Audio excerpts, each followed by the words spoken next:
Struggle बहुत सारे हैं, क्योंकि लाहौर जाना और वहाँ पे एक गांव का बच्चा अगर लाहौर में जाता है तो लाहौर में जो एनवायरनमेंट होता है, जो माहौल वहाँ पे होता है और जो चीज़ें होती हैं डिफरेंट होती है हर चीज़ से। सबसे पहले तो आप डरते हो। मुझे उर्दू भी नहीं आती थी उस टाइम कि यार अब उर्दू के साथ क्या करूँगा। सबसे पहले तो ये मसला है कैसे दोस्त कैसे बनाऊँ, किससे बात करूँ, क्या।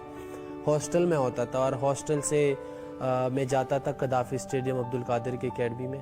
और मुझे अच्छी तरह याद है कि मैं कभी कभी जब बहुत ज़्यादा थक जाता था कदाफ़ी स्टेडियम का जो मेन गेट है जहाँ पे आप एंटर होते हो, तो वहाँ पे बहुत ज़्यादा गर्मी भी होती थी। जब थक जाता था तो वहाँ पे किसी बाइक को कोई भी बाइक ऐसे जाते थे, मैं उनको यार रोको यार मुझे वहाँ तक ले जाओ। तो बहुत ज़्यादा टाइम ऐसे भी हुआ कि बड़ा अजीब फील होता था, वो करता यार थका हुआ जा रहा हूँ। लेकिन बहुत दफ़ा ऐसे भी हुआ है कि किसी ने बाइक रोक के वहाँ तक जो एकेडमी है उसके बाहर छोड़ दिया।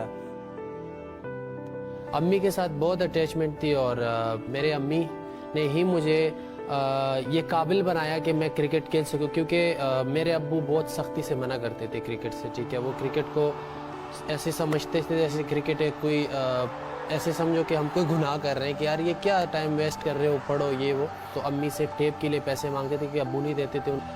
मैं समझता हूँ कि जब मेरा नाम आया, मैं फ़र्स्ट क्लास का मैच खेल रहा था और मेरी अम्मी ने मुझे कॉल की। मुझे अभी भी अच्छी तरह याद है कि मेरी अम्मी ये कह रही थी कि पता नहीं, मुझे नहीं पता कि क्या हुआ है, लेकिन सारे लोग आ रहे हैं गाँव के और मुझे आके मुबारकबाद दे रहे और मुझे बहुत ज़्यादा खुशी हो रही है। ये उस दिन की बात है जिस दिन नाम आया, तो बड़ी खुशी थी।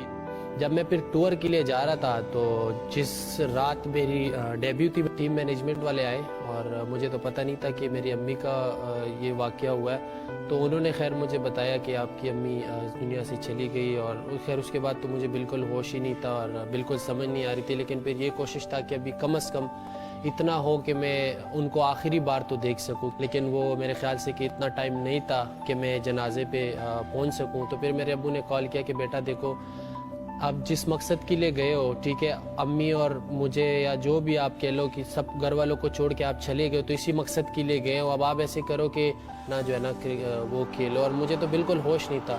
बहरहाल मैं भी इस सोच में आया कि यार अब पूरी ज़िंदगी इसी चीज़ के लिए आया हूँ कि यार अम्मी को छोड़ के और क्रिकेट ही। तो फिर वो मैं मैच खेला। मैं ऐसे सोचता था कि यार मेरी दुनिया ख़त्म हो गई अंदर, क्योंकि बड़ा एक ना मुश्किल मैं ही समझ सकता कि वो क्या हुआ और अम्मी के लिए मैं क्या सोचा था।